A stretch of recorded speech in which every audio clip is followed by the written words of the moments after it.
Cold plunging. Everybody does it wrong. Yes, there's studies that show that it reduces muscle growth, but everybody's freaking out over that, and that's because they have no idea how to apply it properly. We're going to talk about the right ways to use the cold plunge to improve your health and improve the quality of your life, and of course, we'll cover the ways you shouldn't use the cold plunge. I like this one. You're doing it wrong. I'm going to start with some studies. So there's studies have been circulating showing that cold plunging reduces muscle protein synthesis. I have one here that shows after resistance training, there was a 30% reduction in amino acid uptake, and there was a blunted nutrient delivery that lasted for about 3 hours. So, of course, everybody's like, stop cold plunging. Oh, my God. Because we need... Losing the gains. Yeah, we're losing our gains. And there's other studies that showed that it reduces the muscle building signal if you cold plunge post-workout. Well, I'm here to tell you that's because people are using it wrong. You're using it wrong. There are tremendous values to using cold plunge if you use it right. By the way, there's lots of benefits to strength training too if you do it right. If you do it wrong, there's terrible effects as well. Great point. Everything has to be used properly in order to gain its benefit. You just have to understand how it works, how to use it, and how not to use it. Otherwise, you're either going to screw yourself or you're going to miss out on its benefits. So I'll start with the first benefit that's clear, that's shown in the data, using the cold plunge to boost immune system function. The data on that is pretty amazing. It boosts white blood cell count, and it strengthens the immune system. And there's lots of studies, other studies that show, even just population studies that show less colds, less infections, less flu, like literally makes people less prone to getting sick. That's one of the most pronounced effect of cold plunging. And the way to use it for that is about 3-4 days a week. Yeah, and that's like the holistic health approach. That's right. And so it's like, yeah, you want to use it for performance. That's a whole nother subject. But yeah, for just like obvious health reasons, it's definitely something you want to add in to your routine. I know my personal story is, anecdote, right? So people right away are going to say that. But if you guys remember, this was back when we were at the other studio when we first started, and it wasn't as popular as it was now, right? Everybody wasn't talking about it. In fact, cryotherapy was probably the more popular thing at that time. Yeah, it was easier to that was coming on the scene. And I started doing that, had access to it, and it was really cool. And the thing that I reported back to you guys that it blew me away was if I was consistent with that, meaning I was doing that 2 or 3 times a week, I was not getting sick. And I get sick. I get sick if I'm the guy who's in the room with, two other people and or 3 other people and one person sick, I'm going to be the guy who gets the cold every time. That's just your history. I know that about you. Yes. Yeah. And when the biggest takeaway I had from doing it consistently was that more than anything else. And there's other cool benefits I know you're going to go over, but that was the one that really sold me. And then anytime I fall off and I'm inconsistent, I'll be sick. Yeah. So. By the way, there's a long history of cold plunging in certain populations where they've been using it for a long time, mainly Eastern Bloc, Eastern European nations have been using this for a long time, specifically for the reason of boosting immune system. In fact, they do this with children. Yeah, they throw them outside in the snow and take their shirts off, right? And they immerse themselves in it. You could watch videos of elementary schools in some of these Eastern European countries where it's snow. Outside is snow. The kids go outside for recess. Yep. They put on bathing suits. They play in the snow, and the teachers dump ice water on the kids. Yeah. It's a part of their culture. Yeah. My wife, at one point, she traveled to Ukraine. She had some relatives that were over there. And she said that the way that they bathe their babies is they finish all their baths with freezing cold water. Freezing water. Yeah. And you ask, why are you doing that? And it makes their immune system stronger. So there's a long history of this. Yeah. And there's data to support this. In fact, I just pulled up a study that was done from the University of Ottawa. This was March 28, 2025. This is in Science News. The summary of the study, cold water immersion for 7 days, that's a week, okay, significantly improves cellular resilience and autophagic function. In other words, cells are able to manage stress better through this process. So is that separate from, because I've never explained this right. When someone asked me the mechanism at which it's doing that, like I've never been able to articulate that really well. And so I thought it had more to do with your body, because most colds and some of that happen in the wintertime. That's when we normally spread all that. And my thought was, we are in this like controlled temperature environment all the time. You get out, you keep your AC at 70 degrees, you can get in your car, you're at 70 degrees. Like we never have this fluctuation of really hot, really cold. And the contrast of that, The abrupt change. that abrupt change is stressful on somebody's body. So if all of a sudden you go into winter and we're really, really cold, your body it's been a nice temperature for the last 6 months. Now all of a sudden it hits that. It's like now you're vulnerable. And so all it takes is someone with a cold nearby and you're susceptible.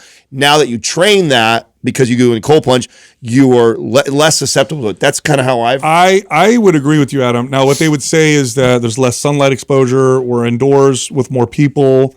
But I agree with you. I think that's part of it because, look, I had this experience years ago. I lived in Palm Desert for a while. I had a gym down there. And I remember when I went there, it was over the summer. Now, the summers in Palm Desert are crazy. Oh, 120 plus. Oh, 7 a.m. It's 90 degrees. It would hit 120 Melts your shoes. routinely. It was so hot. It was unbearably hot. But I lived there for a while and I acclimated. And I remember coming up here during the summer to visit my family, and it was 90 degrees, and everybody was complaining about how hot it was. And I remember being like, it feels totally fine. I had this experience with a client as well. I had a client who came from Wisconsin. She literally worked on a farm. She came, and it was here in San Jose, it was like 48 degrees, which for us is freezing cold. It never gets that cold except for... She was wearing shorts and short sleeve shirt. And I'm like, oh my God, aren't you cold? She's like, are you kidding me? I'm used to our winters over there. She's like, this is nice. It's so your body's ability to acclimate to temperature is a muscle, and it gets weak because we're always in temperature controlled environments. And I think that definitely weakening that weakens lots of other systems of the body. Strengthening it improves your resilience. And again, we have the data to support this 100%. So, and you lived in Chicago, right? Yeah. Justin, did you have that same experience? Very similar story to that because I was exposed to like extreme. It was like 30 below, like because of the wind chill. And my roommate was this big guy. He was like close to 400 pounds at the time. And so he slept with the window open. And like I would close it and then he'd open it, and it would just, I remember just nights where I was just freezing until I finally acclimated to it. And then coming back, went to like a football game to just like hang out with everybody. And I was in shorts, t-shirt, like nothing. And everybody's freezing, like bundled up in these like parkas. And yeah, it's crazy how quickly it took me about a couple months. And then I was like pretty adapted. Yeah. So is back to my original question to you. So is that independent to the cellular or is that one and the same? I think that's all part of it. Okay. I think it's your body's ability to, so there's immune system boosting that we see in the data. And then there's your body's ability to acclimate to stress. And so it's a hormetic stress, right? And your body and again, I think this is a stress that humans dealt with for a long time. For most of human history, if it was hot, you were hot. If it was cold, you were cold. I mean, we had fires and stuff, but it's not like your house where your house is always 70 degrees. So it's just a muscle. And you know this, by the way, if you cold dip or use a sauna regularly, you get better at it. You get acclimated. Your body actually get better at it. And I think it's strengthening that ability. So yeah, for sure. Now the next way to use it well is to replace coffee. So what's interesting about cold dipping or cold plunging is that it produces or releases these catecholamines that give you energy, not unlike what caffeine does. But here's the difference. You don't have this crash. No, because caffeine, and here's the theory around it. We see this with other studies as well. When you do something hard to get the catecholamine release, you don't get the same adaptation with the receptors down regulating stuff like that. Like drinking coffee is easy. Wasn't it like endogenous versus exogenous in terms of like you're producing it because of the stressor of it versus the chemical you're intaking with caffeine? Yeah, so like if you get a spike in feel-good chemicals because of something easy, your body acclimates and adapts and reduces its effect. If your spike comes from doing something hard, you tend to continue with that. So to give you an example, if you get that like euphoric, call it runner's high or whatever, what you get when you train really hard. Like you always get that when you train hard. It's not like caffeine or alcohol or something like that. You need more and more to continue to get that same effect. And when they've examined this in the brain, that doing things that are hard to get this good feeling, it just sticks around. Yeah. So when you do a cold plunge in the morning, you get the effects of caffeine without the wear off and without the crash. And I feel like it like carries on. That's right. It's like this. It's like a consistent high, or how you feel. Where caffeine tends to have this kind of like bell curve, where it's like, you first drink it, doesn't really hit, then it starts to hit, and you're like, oh, this is peak at caffeine, and then you get about an hour of that great feeling or two, and then it feels like you're crashing. Where this just kind of feels like it does this all day. Yes, I've noticed too, and when I was experimenting with that, because I remember you guys had suggested that, and I wanted to try it, and I originally was just doing it in my face, and it was great because it would I would get some of that initial spike in energy, but when I went all the way and immersed myself in it, now I had a lot more endurance in my workout. Yeah, because my core temperature never really got too crazy. Yes. Today's program giveaways Maps Anabolic. If you want to win, leave a comment below this video in the first 24 hours that we drop it. Subscribe to this channel, turn on notifications. If you win, we'll let you know in the comment section. We also have a sale. Maps hit in the Extreme Fitness Bundle, 50% off. If you're interested, go to mapsfitnessproducts.com and then use the code April50 for that discount. Back to the show. Next is to use it for inflammation. It's actually remarkably powerful at reducing total body inflammation, which, by the way, is why it also blunts the muscle building signal. Okay. But for some people, it's a good idea to reduce inflammation sometimes because they have a lot of inflammation. Now, who would be somebody that would benefit from this? I'll give you an example. Yeah, hardcore training athletes. That's why it's been popular for so long. We've been doing this in the professional sport world for a very long time. You've seen athletes use it to recover so they could go practice later on or got a game the next day. Live and died by it. Yes, or you even to the point where you see this happening in game time now. Like ball players. The guys, when they sub out in the game, literally wrap ice on their knees, and they got all these cold tech boots. Right away. They're not even waiting until afterwards to kind of. And the whole idea is just to bring that inflammation down as fast as they can, so it doesn't hinder their play. And so that has been practiced for a very, very long time. So the science is very clear on the benefits of that. It just gets convoluted when you start talking about hypertrophy. You also have people with like autoimmune issues that just cause systemic inflammation, and they have to take anti-inflammatories. You have to take immunomodulating drugs to try to reduce this kind of inflammatory response. Digestive inflammation, you have osteoarthritis or joint type inflammation, and there's lots of things that you can do to help that. But cold plunging is probably where I would say is definitely a great way to reduce systemic inflammation. It can reduce inflammation in the brain, which is connected to things like depression and anxiety. This is why cold plunging has been shown to reduce depression, in my opinion. So people with kind of chronic inflammation or chronic inflammatory type issues, cold plunging, 3 days a week, 4 days a week can be a natural medicine, something that you're not taking a drug to accomplish. And then lastly, it's what we just talked about, which is to increase workout capacity. There is a class of people who work out. There's a category of people that work out regularly who could care less about the muscle building signal. Yeah. What they're looking for is, can I practice and train as much as possible to get good as possible at my sport? Performance. And that's athletes. Athletes don't practice football to get jacked. That's a side effect. The more football they can play, the better they can get at playing football. The more basketball you can play, the better you can get at basketball. The limiting factor to how much basketball you can play is your body ability to recover. You have to at some point stop, or you're just killing yourself. You're breaking things down. Right. Well, what if there was a way to be able to add an extra practice and it was natural? Is that beneficial? You better believe it. Yeah. Cold plunging post-workout. This is when they say don't do it, right? For athletes, this is amazing. You mentioned double days. Yep. You're going hard in the morning, and double days for football is brutal. You're going hard in the morning. You're going to come back in the afternoon, cold plunge in between. Now you can practice and practice and practice, and you've increased your work capacity by 20, 30%, 50%. Is that going to make you a better athlete? Yes. In fact, oftentimes what differentiates great athletes from good athletes besides talent is just their body's ability to acclimate to that stress. They can just practice more than everybody. They don't get broken down. Now leave it to the fitness industry to take something really, really good, find a way to bastardize it, and now there's tons of confusion around it. Yes. Yeah. It's like we've known for a very long time all the benefits of this. Okay, this isn't new science, but it got popular somewhere, and then everybody started doing it, and then it became popular to counter why it's not good. That's and right. so now what happened, and this is a part of our circus, space. This is man. a part of our space that frustrates the hell out of me. Everybody's so confused. Yes, because you take something that is really good, and then again, it gets bastardized. And then you get the guys that come on and use the counter science to it. And then you get the average person who's trying to make a healthier lifestyle, do things that are good for them. And they're just, they're lost. Is it good? Is it not good? Because I don't know. I've been told that it's bad for building muscle. I've been told it's good for this. And so I don't know what to believe.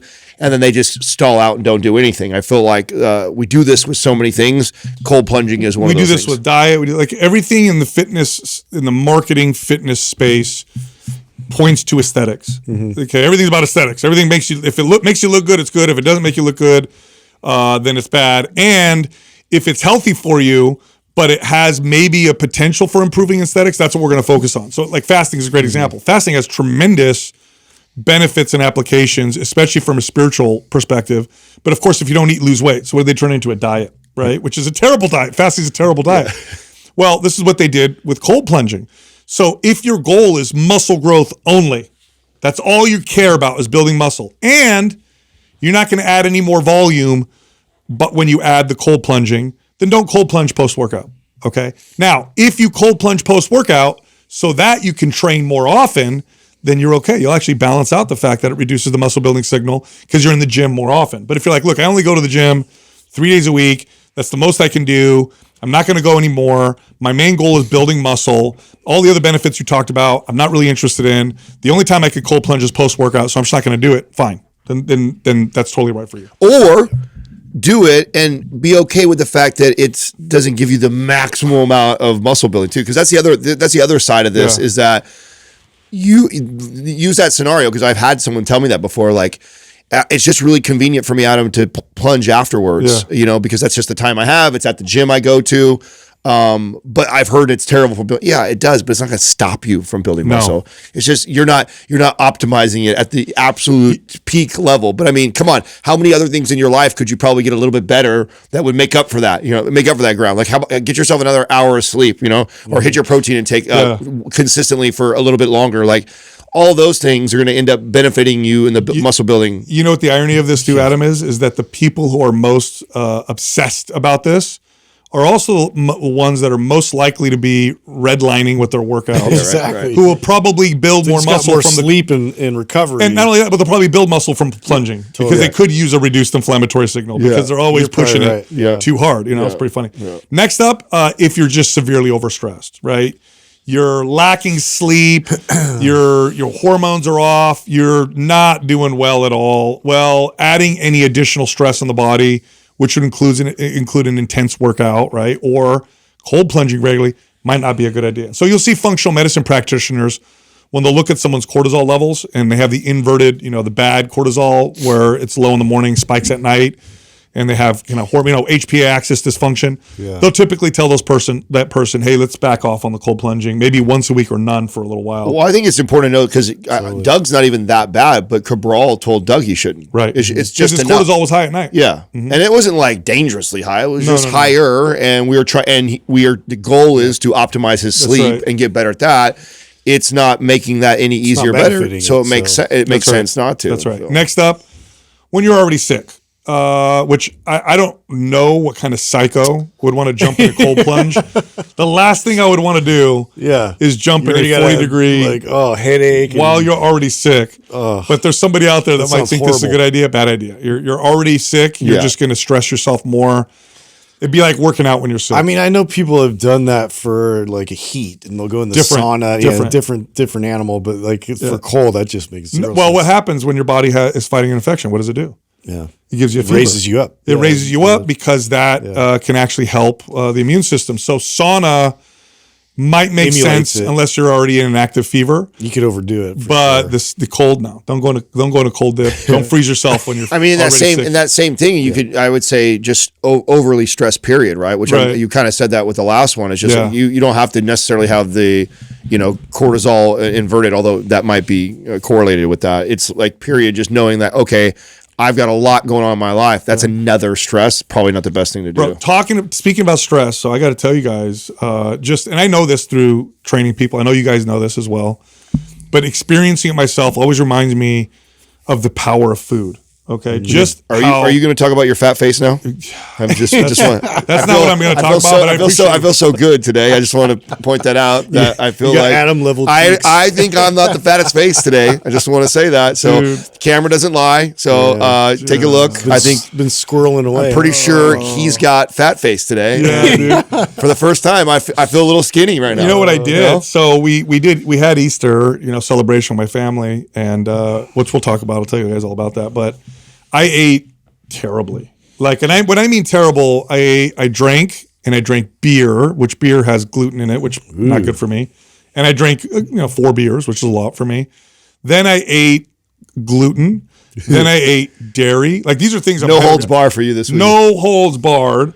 And I ate the whole time. We went to a park, so it was a big family reunion at a park, and I just ate eggs and Peeps, and then I ate candy. Oh my God, you did it all. And then I got home, and then we got home. And here's what's funny about eating crappy food. Meanwhile, too, you're recovering from an injury too. So this is where I'm going to go. So I hurt my back and my hamstring like a week and a half ago, and it's been getting better, but it's still iffy, right? So anyway, I'm eating terribly, and here's what happens too when you eat terrible. It's so funny. You'll eat terrible, and even though you feel like dog crap, you'll crave more of it, which is really weird. Yeah. Sure. So then I get home and I'm like, babe, I'm just going to order a cheeseburger. So then I eat cheeseburger, more gluten, more dairy, more garbage. And then I have jelly beans. So go to bed, wake up, and my back, which was getting better, it's like the day after I heard it. It's terrible. You guys see me walking today? All that beautiful inflammation. It's just inflammation city. My whole body is super inflamed from it. Terrible. Yeah. Absolutely terrible. What is that causes that? Like you said, like immune response. No.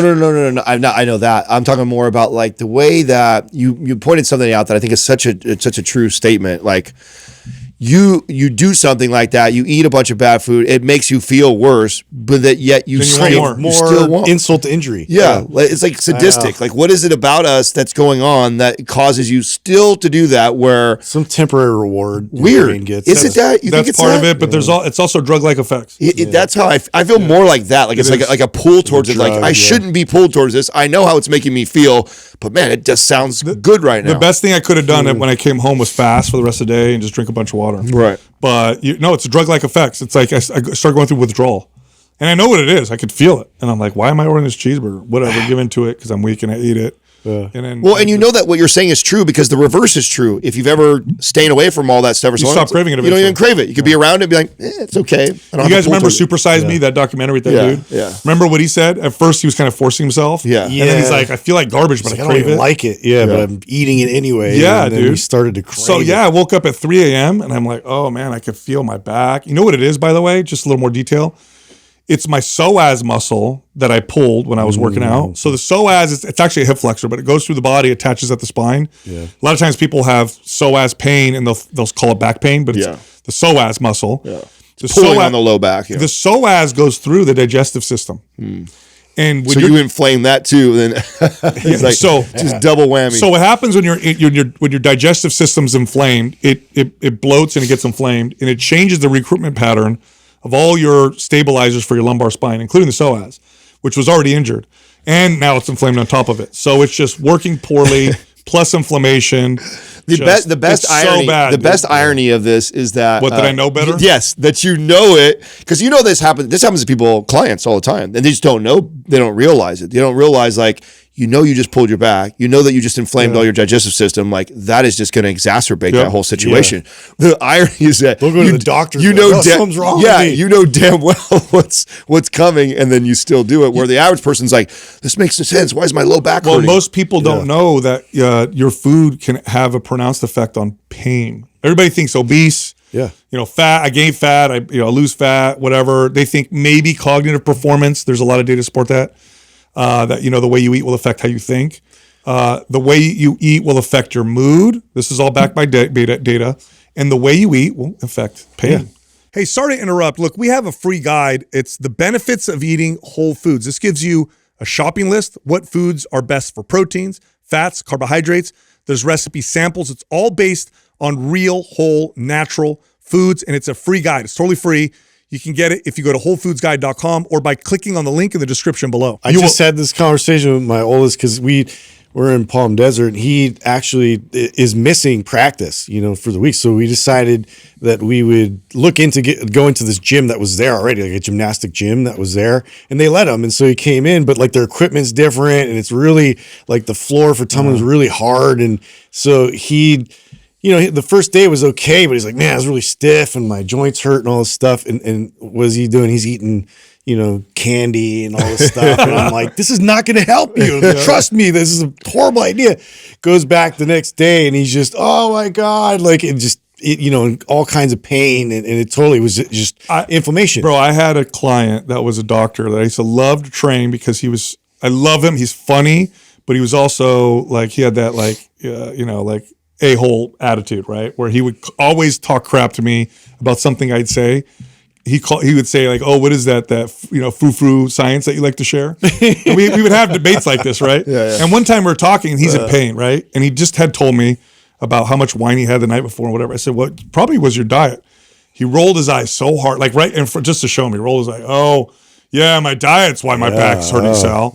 It's not because I have this, that, and I'm like, no, your diet will affect how you feel. We had this whole discussion for the whole session. That's so great. And then I said, I tell you what, I did a challenge. I said, eat the way I tell you. And if you don't get significantly better, I'll give you 10 sessions free. Now, I charged a lot for 10 sessions. Yeah. So he's like, I'll take that challenge. Yeah. He came back. He's like, I actually want to lie to you because I like the 10 sessions because my pain is way better. And I looked it up, Sal. There's lots of data to support it. Like, get out of my face, man. That's so funny. That's such a common doctor. I know. Oh, we became such good friends. Yeah. He used to talk so much crap to me. Yeah. We were all in different places. You were Palm Desert. Yeah. Doug, where'd you go? I was in Texas. How was it? How was great. How was the event? What's the call? How do you call it? What do you call it? It's the World Shakuhachi Festival. I have to have him say that. There's no way. Shakuhachi Festival. Which means what? The Shakuhachi is a Japanese flute. And it was the flute. That's what it was for. Yes. For some reason, I thought food. I don't know why I thought it's the flute that's in Karate Kid, right? Well, it's the one. Maybe it's the one you've been learning how to play. Yes. Right? So I went there. There was around 220 people from around the world. I mean, I met people from all over the world. It's a lot for that little. Yeah. Niche. How many? 220 people. Oh, okay. And I would say about 25-30% of them came in from Japan. And some of these were the top players in the world. How much, let me ask you a question. How much pleasure and joy do you get out of looking the way you do and then speaking Japanese people? They must be like so excited. Well, so I would like to say that was a great experience of mine, but there were some people there, like white people that could speak Japanese way better than me. So I was not anything special at all. In that setting, it's not that cool. In the other settings, it's probably way cooler. Like at a restaurant when no one's ready for it. Yeah, exactly. At a party when no one's ready. Let me order for you. But there, you probably. I kind of wanted to give up, honestly. After hearing some of these guys, well, they've lived like 20, 30 years in Japan, some of these people. Yeah. And so they speak Japanese very fluently. Did you buy any special flutes? Yeah. I actually did buy a flute. Did you jam with like a bunch of people? So there were a lot of workshops every day. Do you call jamming with flutes? They jam. I swear. It is a jam. So there are a lot of workshops I went to. Yeah. And I'm pretty much a beginner. I started in August of last year, and we have people there that were playing 20, 30, 40 years, right? And so some of these workshops are way over my head. A little discouraging, to be honest. But when you talk about jamming, so every night, they had mini concerts during the day, and then they had like big concerts at night in like a legit hall, and they invited the local public to them as well. And it's just amazing what these people can do. Yeah. But all kinds of genres of music. It's pretty remarkable. I mean, and is it common that like someone who plays this to be solo, or are they part of a band? No, both. Oh, okay. Yeah, there's a lot of solo stuff. When you go with that, like a harp and the shamisen, which is a Japanese basically stringed instrument that's really long. Oh, I've seen that in kung fu movies. And then the koto, which is like a 3-string guitar looking Why would you know that? Why would you know? Because I've just seen like compilations for movies. So that's oftentimes played with like traditional Japanese. I've seen kung fu movies too, where like kung fu fighters who use it, but they'll like use it as part of their fighting and stuff. It's pretty cool. Really? Yeah, dude. It's right. Yeah. So one of the really cool things that happened was I was there till Sunday. The event actually ended Sunday evening. Yeah. So I missed the last day. But the night before, they took us to this little town outside of where we were in College Station, where Texas A&M is. Yeah. It's called Round Top, and it's like a little western town. And they have a really nice theater there. But after that concert, there was a dinner, and they had a country western band there. But a couple of these American flute players, they had the band back them up with some like blues chords and things that like could be that, cool. and they were just jamming. I mean, it was really cool. Bluegrass that could be kind of cool. stuff. Yeah, it was, You gonna start a band, Doug? I got to get a lot better before I do anything like that. Good place to meet chicks or no? Uh-oh. He paused. I paused. I mean, Put them on the spot. Like there are some. Texas He's gonna do So this. there are some attractive Japanese girls there, but you know, I spoke to a couple of them. Did you end up making friends with anybody? I mean, obviously you're Yeah. talking to people. Yeah, I met. How many times did you exchange your number? I really didn't exchange numbers. I Okay, did. so I you did wanna meet give me this that one much. guy on the bus on the last day. Japanese guy. He's just kind of sitting there all alone, and I started talking to him, and he didn't really speak much English, so that was great because I could speak Japanese to him, and so I did get his information. Is there a type of person that's into this? Like there's like as far as like their career path, or is it just so diverse? Like there's It's super diverse. That was one of the questions I asked a lot of people is like, what drew you to this Yeah. instrument? Because it's so obscure in my mind, especially if you're a Westerner, right? A lot of them were musicians. And it was interesting that some of these people were like pro musicians and they used to play stringed instruments. novelty, And they said, I've stopped playing all my other instruments. Because it's a super challenging instrument, but there's so much you can do with it. It's just, it's a real fascinating play thing. it for us? I know. We One of should- these days, yeah. Not right now, but Yeah, We one of should these have you days. open up one of the episodes. I would. I just Yeah. want to see Doug do that. You know what? Doug's so undercover. You said you're a beginner. I bet he's way better than you making us think. he wouldn't. Even, I bet he starts playing it, and we're like, oh, Ooh, yeah. no, I wish it would be believe- that way. He's only been going for less than a year. yeah, but come Doug, on. you know Doug, bro. He dives in. We're all so like deep. that. We're all obsessive about whatever our thing is. Yeah. It takes time to. I think I'm learn doing it. well for how long I've been doing Sure. it, but Yeah, that's You awesome. know, you'll know when he's starting to love feel that you're confident about it. into He'll start carrying it to work and shit. Yeah. Between podcasts, You he'll be got like, the little crack open the case. And Did you play hold for on a those second. two girls that you talked to, or they No. listening to you jam? no. Trust me, it's not like a guitar, right? You pull it out and the girls flock. You know, I don't think it's that kind of I always instrument. took that guitar and smashed it. how was over the head. spot in the hotel? Did you stay in a hotel or Airbnb? You know, stayed at a John hotel. It was Mayer actually a guys. nice hotel. find It's a part of the Valencia, or Oh, the Valencia like the family? one up in Nice. Okay. Santana Row. Yeah, yeah. Nice, dude. That's great. That's great, man. Would you, Justin? You were down in Palm Desert. was- Yeah, Palm I was Desert. down there and we were right there because Coachella was going at the same time. Oh, yeah. And I'm like, oh man, like it So was. did you see any people from Coachella? I didn't think we were going to because I mean the airport was really busy and then I got picked up. Like my wife and kids got there early, like a couple days before I did, and then we went there. When I did run into some Coachella people though, so one day we went to the Living Zoo, that's there. It's actually a pretty rad zoo, and this is the first time I've been where it's not like in the summer, so it wasn't like unbearably hot and like all the animals are hiding. And so we're having a great time and it's great weather and we're kind of walking around. And then we get into this one spot where they have like kangaroos and you can like, check them out, but you can't touch them or anything, but they're all open. They're kind of just jumping around you. And these two girls and this guy, they're like, they must have just come from some rave or I don't know what. Must have like, been Coachella or something. It must have been Coachella because they were like in mini skirts and like really high mini skirts where their cheeks were hanging out. Oh, wow. And yeah, exactly. And it was like I'm, And you're with your family? with my two boys, and my wife, Who were totally bummed about and that. they were just like stop dead tracks, and I'm like, they're gonna say something. I'm like, please don't say anything. Like the whole time I'm like trying to coach them, like, okay, let's talk about this later. But right now, We'll talk about this later. Yeah, like please don't say anything, And it's like, oh my god, and then and then Ethan's just like praying for like a breeze, And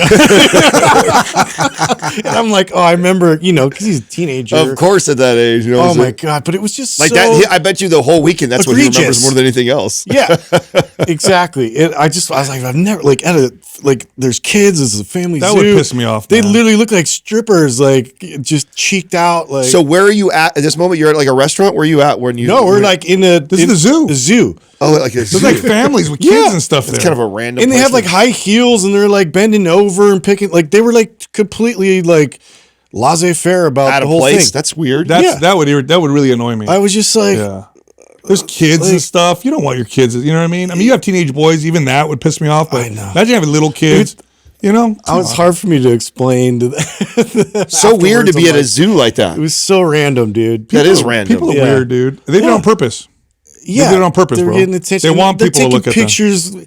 It was such like an influencer thing. Like I think that they were like trying to Now I get can in see front that. of an animal and be like, that's you know, and I'm like, oh, totally what why? that was. Like, That's don't totally go what to that was. places where kids are. You know, Yeah. like go do your thing at Coachella. It's You know what that should happen there? It should be not dads, because that can be intimidating. It should be moms going up to them and just chastising them. You know what I mean? or just smacking them. Just Go shame those girls. Go honey. shame Go those shame those girls. girls, honey. You know, if my grandmother was alive, Put and on she some was there- granny panties. Oh, my grandmother, if she was alive, she was there. She would have said. I wonder what Katrina would say. I don't think Katrina would say anything. Oh, my God, I'll my have to grandma ask would've her. I'll have said to that. ask her what. Yeah. What did it's- Courtney say anything, or what did Courtney say? She just kind of rolled her eyes and was just like trying to fine. shield the other, like the boys. I'm like, they're gonna watch. And of course they're like following. They're moving to the next station. They're just like, Hey, Dad, let's go look at the bird area. I was just like, bird area. You guys I'm don't like, need to oh see my that. god, dude, I don't know what to do here. Oh man. Yeah, Did the boys bring it up later or no? yeah. of course yeah. they We did. were having. Hey, Dad, did you laugh see? about Did it? you lie about it? No. What are you talking I about? didn't know what you were I about. was looking at your mom the whole It's time. weird, huh? Like people dress like that. Terrible. Now, do they? Probably an opportunity for you to explain what Coachella is, and that's probably what I mean. Yeah, Is I that how mean, and you- that's other kind of weird thing. I was realizing too. I was just reading that a lot of people were kind of complaining about Coachella now because it's not like necessarily a festival for just regular people. It's like, No. dude, it's like such an expensive ticket Yeah. to get in, and then they have like all these like special exclusive packages, and it's literally people. Were like maxing out their credit cards to go there to do their whole Instagram and like Oh, wow. influencing picture moments. I've always wanted to go was just like, to what? check it out at least one time. It looks but fun, yeah. Every like- time I'm about to, just like it feels like so much effort. And it's like so. It's a lot. This is It's like a lot, such dude. an old man reason Yeah. not to go. You have to like this just seems like Plus, a lot you of are an work. old man. You're like, they're gonna think you're a narc or something. Yeah, that guy over there. that's the Who other let thing too. this is, guy like, in, it's- dude? I mean, I know there's a lot of people that are even our age that go. can't wear those outfits, you know? But it is like a Bro, young if you're kid. in your mid 40s and you're partying at those places, like, I mean, I don't know. That's I feel maybe the same way too, but that's I'm not. I haven't experienced it, so there's a part of me that's like I wish I could experience so I could say that. So I could go like that's not for No. 40-year-olds. You know that though, like, and I didn't bring this up last time on the podcast. I wanted to that they have like these new fitness events that are trying to model after like Oh, yeah. Coachella and Burning Man and all that. And it's like the one's called like Running Man, and so they have it's like overnight stay, and everybody camps, and then they have like slip and slide. I and brought then that they- up remember when I talked about I think I shouted this guy. Duplo running Yes, or whatever. yes, yeah, where they're starting that to was like the blend- start of this whole thing. Yeah, so I brought that up. I think I was shouting out that kid who does Interesting. a lot of, and he was talking about how they're kind of combining like these. It's you know, an they had interesting cold idea. plunges were out there, and had all this stuff where they were. It's like fitness. oh, that's kind of cool. It was cool. I Yeah. mean, I thought it was cool. Diplo Run was the one that I was that's talking really about, cool. and they have a DJ, right? So they got a sick DJ that's spinning. There's a run. There's cold plunging. I see value in that, and it's too because it kind of takes a little bit of the air out of like competitive, like like people are just there to be hardcore. Like you can have fun and still do like They like call health it a and fitness and things. wellness festival. Doug pulled it up. Well, that's kind of cool. It's interesting. I that's kinda I cool. think it's really cool. I think it's a cool way to kind of merge. And hopefully have it's the fun more- with it instead of like be so. And it's I'll more of tell a you health vibe. That's the only way you would get me to do a run like that. Yeah. Like if you were like, let's go have a good time. We'll watch a concert. We'll party at a festival, and then we'll run. I would do something like that. with you guys. I would too. I So know. You could walk it's it not a- if you guys want. well, that's just it. There's less pressure around the nipple run pasties. and what I'm trying to do time wise. It's more about the whole event, and it's like, hey, why not burn all these calories off that we're going Yeah. to eat and drink? Oh, that's great. Yeah, That's I think great. That's cool. We did Easter at a park, and we had like a family reunion because we have such a big family now that we stopped all getting together when I was a Houses don't make sense anymore. It just doesn't fit, you know. When I was like You know your family's big when you're like, we can't use houses. well, yeah, and right rent halls. around the age of 13, 14, we stopped all getting together for like Christmas and birthdays and stuff like that because it was just We didn't fit. We'd have to do you have a garage. memory of the last biggest one? Oh, yeah, you did? it was Christmas, and we had the garage set up. The house was set up. It's in the winter. People still have to go outside. And there was a room of presents. Like you open the door and you couldn't walk in because people just had to throw presents in because there's so many people. Wow. So we stopped doing it. But we did Easter all together at a park. It was I'll have them post up a picture. I don't know how many people, 100 maybe. And there was a lot of people missing. So there's tons and tons of people that were there. It was a good time. And then also my church aired our testimony, my wife and I's testimony at the whole thing. Nice. Which was I heard from random people that messaged me about that. Yeah. You know what's weird is Did you watch it? so we attended because we're going to go. It's Easter, so I'm going to go. That would feel weird to me. I know. So Like sitting in the church and then watching. listen, I don't Do you get have people like this? Yeah. Well, you know what he did? So Tim Lundy is the pastor. He's really, really good. And he tied in the story of the disciples that left Jerusalem after Jesus died because they were so disappointed. And then Jesus shows up and he's walking with them. They don't even know it's him. And they're talking with them. And they're like, you don't know what happened? And they're telling him. And then he's quoting scripture. And then they go home. He's about to leave. And they're like, why don't you come inside and eat with us? They bring him in. As soon as they eat, their eyes are open. They see who it is. And they're like, oh my God, you're back. You were resurrected. So he tied our story into that. And it was really cool. So he literally broke it up into 3 pieces. So the entire sermon, he was showing our testimony throughout the whole thing, right? Wow, you weaved all it in. All of it. And it was really, really well done. My parents came. My dad, I mean, obviously I've known my dad my whole life. I've never seen my dad cry, ever, my entire life. Never. I've never seen tears come down his face. Wow. Not when his dad died, never seen. I know he does, but I've never seen it. Saw my dad cry. He actually tears. Now, did that get you hard or what? Oh, I mean, that would make me. Are you probably kidding me? Yeah, seeing your dad cry he is like kissed me on the cheek, and it was big cry fest. Oh man, I bet. That was a big cry fest after that. And we got really vulnerable. We told our whole story and how hard Jessica and I, our marriage was on the rocks. Did you go up and do that? Or No. It was like, playing on the thing. Oh, got it. I would have, be honest with you, I would have preferred to speak to everybody. Interesting to watch it like that. You know how weird it is to sit yeah, and of course, watch that'd be yourself with everybody else watching That's you? what we're getting at. Yeah. I was would have the same anxious. experience. Oh, bro, my hands were sweating. I was just like, I'm uncomfortable. Like, I'd rather be You're like talking. this? Yeah, dude. Yeah, dude. So I want to go back to the family thing. Anytime you talk about family stuff, it's always intriguing to me because I feel like we have the reverse. You and Jessica are like the reverse of me. Me and Katrina like that. So in a family situation like that, where it's like it just because this is Katrina's, her and so much of her family. Like there isn't, who cares? Let's just more people we can fit in. The more family, the bigger, the better. And I get it, and I totally get it. But then there comes a point where I'm like, this is ridiculous. Like you got grown ass adults sleeping in twin beds, and you got people stacked on the floor. Like logistics just doesn't make sense. Yeah, it just starts to get ridiculous, right? And then it's like almost like uncomfortably. It's like, and yes, we're all together, and I get the love thing. But then it's like, so in your family, are there some of you that are like that, or in like that are who cares? We're just as long as we're all together.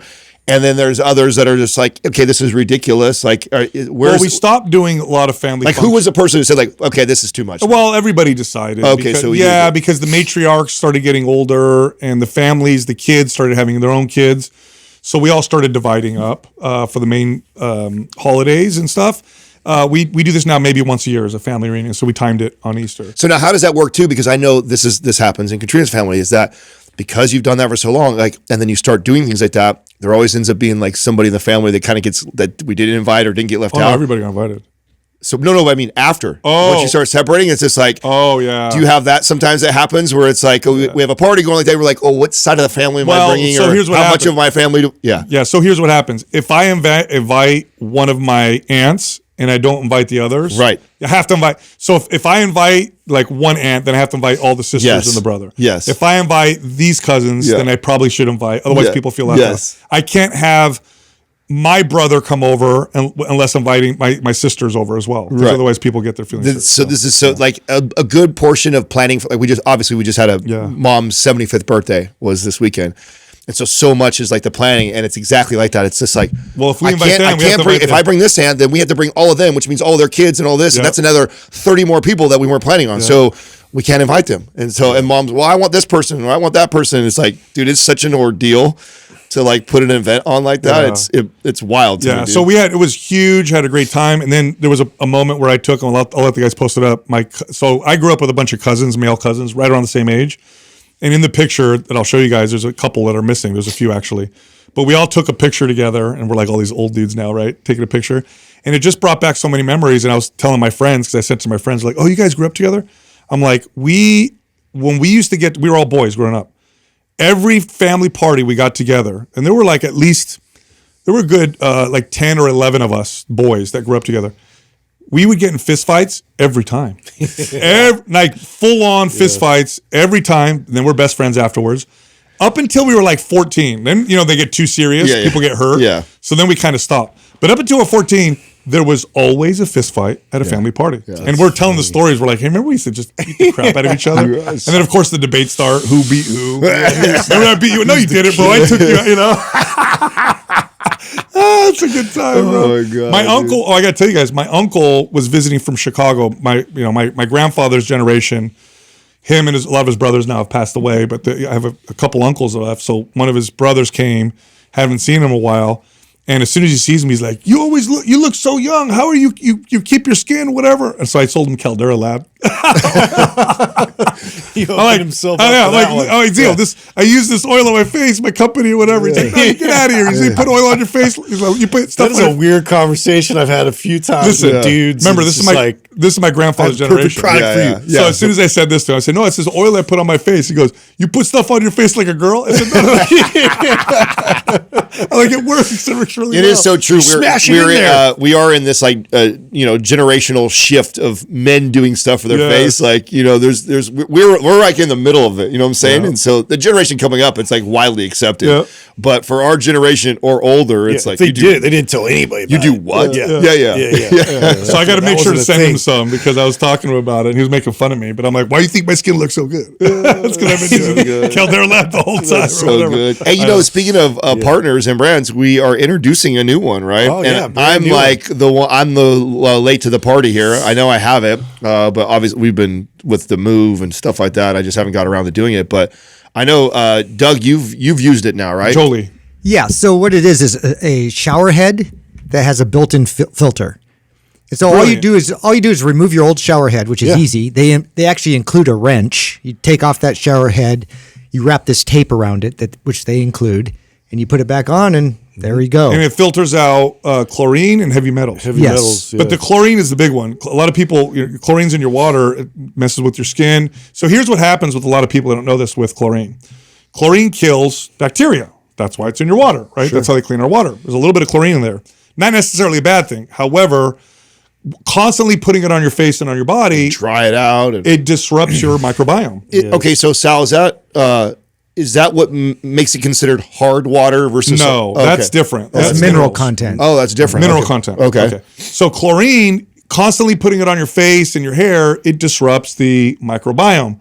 A lot of people don't realize this, but they get acne because of the chlorine. Yeah. Because when you kill all the bacteria, it allows these the bad bacteria an opportunity to outgrow the good stuff. Because otherwise everything's in balance. So what you see with a lot of people, the reason why we're working with them is when you read the reviews and you look at the data, there's people who are like, my skin issues are gone since I started using this filtered shower head. I wonder if that's so weird you just bring that up right now, because I was off air, Justin and I were talking about face pimples, and I'm like, dude, I've had more face pimples. The audience has probably already noticed, like in the last month. Nobody noticed. Oh, bro, they were like, don't you remember? Everything. Bro, I had had 2 episodes where I had to keep a freaking piece of towel because it was like bleeding. Yeah. It was like I've never had that. It was like a it's like 17-year-old pimple face. Yeah, like so weird. I got one right here. And I had. I'm kidding. I'm not kidding you. I've guys had are like hilarious. I've literally had never have them, dude. Either I never. I had like 5. So my point of bringing this up, okay, not to go. I did see it. It was a big one. Yes, dude. It was. I want here and then here. I had on each side. It came out your fat face earlier. Yeah. It was there. But my point of bringing it up is that I now, for the first time since I was a kid, have a pool. And I've been swimming in it all the time. So I'm wondering if the chlorine is probably to what you're saying right now. Because it's so weird the amount. Chlorine. Yeah. And that's the only, I was like, I haven't changed diet. I don't have like crazy stress going anywhere on. else you breaking out? No, just my face. Your really. face, yeah. It's weird. Yeah. When you take a shower, you wash your face with soap. I use Caldera. Oh, okay. Yeah, I'm, Okay, I'm still So like a that'll dude like balance that. you out. Where I just the lather up the bar and then do my face and my hair. So their products will balance out. I'm a one thing all. Yeah. So you know it's a good idea then.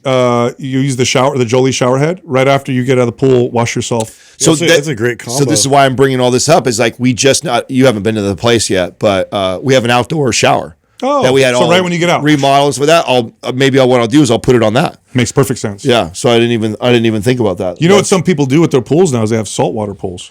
Yeah. So even I will tell you this though, even saltwater, our jacuzzi up in Truckee saltwater. Oh, I didn't know that. Yeah. So you still use a little bit of chlorine. Oh, you do. You just don't use as much. Oh, I didn't know that. Yeah. So even the salt It's water, definitely better on the skin. it makes a huge difference though. It does make a big difference. Everett's skin is like always an issue. Like he's just very sensitive with it, and so like getting out of the pool, we have to like get him in the shower right away to like, because otherwise he's gonna get rashes and all this stuff. Like it happens almost immediately. Yeah. So, Dude, I got to bring up a study on probiotics. You know, another one came out with athletic. We're talking about bacteria. Let me pull this up. Did you guys know there's another study connecting probiotics to better athletic performance? Another one? Another one. Wow. Yeah, dude. So it's turning out to be. This is so funny. Probiotics are going to be like if you it's a turn into performance supplement. that's people like me will start paying attention. So they had 30 healthy male recreational athletes, and they were randomized. This is a double-blind placebo-controlled trial. So they either received this probiotic or placebo for 30 days. And then they did blood sampling after a 20-kilometer cycle time trial. So they went hard for 20 kilometers, and they looked for oxidative stress, performance mechanisms, whatever. The findings: improved time trial endurance performance. Ready for this? 21%. What? Come on. Double-blind placebo-controlled study. Dude. 30 healthy male recreational athletes. Okay. That's not a bad study. By the way, if this was the only study that showed improved athletic performance, I'd be like, let me see more. Bro, there's a lot. 20 is what I'm tripping about. Yes. Because improved performance, like, okay, makes sense. Like your gut's healthier, you're in a better situation, you're going to perform a little bit better. Like I would expect that, but 20? 20%. 20s. This backs up other studies though, which is why this is interesting. There was a 22% reduction in intestinal fatty acid binding protein. This is a marker of damage. So that may be why. It's because a lot of people don't realize like the inflammatory process of exercise, there's a lot of it that's systemic, and it can also attack your gut. In fact, leaky gut syndrome is far more prevalent. Gets exacerbated, in athletes, right? Yeah, in athletes. Well, Yes. I was just going to say, what also makes this really interesting is that they took a bunch of random people, but I mean, imagine the person who has really major issues. It's probably the difference is even bigger. Like that could be like life changing, getting that much percentage of in performance increase by taking care of that. Yep. Wow, that's really study. is that new? Yeah, it's a recent study. So I will predict that probiotics will be promoted as performance enhancing supplements. Probably 5 years from now, it'll be like a top. Like take this to improve your athletic performance. Interesting. Wow, that's really cool. Brain.fm. Listen, you listen to their engineered music and sounds, and they will induce different brain wave states. This is built by scientists. It actually works. In other words, if you listen to sleep, it puts you to sleep. If you listen to focus, your brain waves will become those that are best for focus. It really works. Don't believe me. Try it out for yourself for 30 days for free. See what happens. Listen to it for 10 minutes. It literally blows your mind. Go to brain.fm/mind pump. Again, try it for 30 days for free. All right, back to the show.